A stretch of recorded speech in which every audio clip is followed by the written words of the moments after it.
Yaakov et Moshe ont béni tous deux les tribus d'Israël avant de quitter le peuple juif. Ils associèrent toutes les tribus à un caractère particulier. Or, ils prophétisèrent ainsi que 4 exils prendraient place dans l'histoire de notre peuple. Mais ils virent aussi que 4 tribus viendraient au secours d'Israël. Yehuda est appelé, dans notre paracha, jeune lion, Gour Aryeh. Il viendra contrer l'empire de Babylone, qui est aussi qualifié de lion dans les livres de Daniel. Cet exil, d'ailleurs, prendra fin grâce à Daniel, qui était un descendant de Yehuda.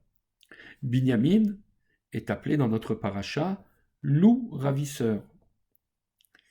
Il est le sauveur de l'exil de Mède qui a suivi l'exil de Babylone. Or, l'exil de Mède est qualifié de loup dans le livre de Yirmia, dans le livre de Jérémie.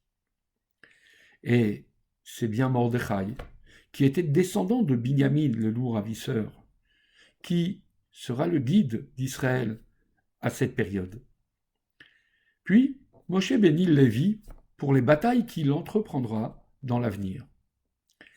Et la tribu de Lévi, troisième tribu d'Israël, libérera en effet le peuple juif de son troisième oppresseur, la Grèce.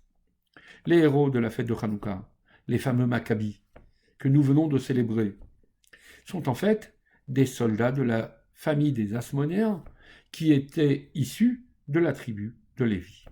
Enfin, Yosef est qualifié par Moshe de taureau.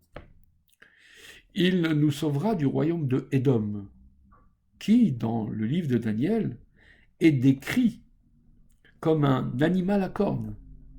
En fait, il s'agit là de Mashiach ben Yosef, qui précédera la venue de Mashiach ben David.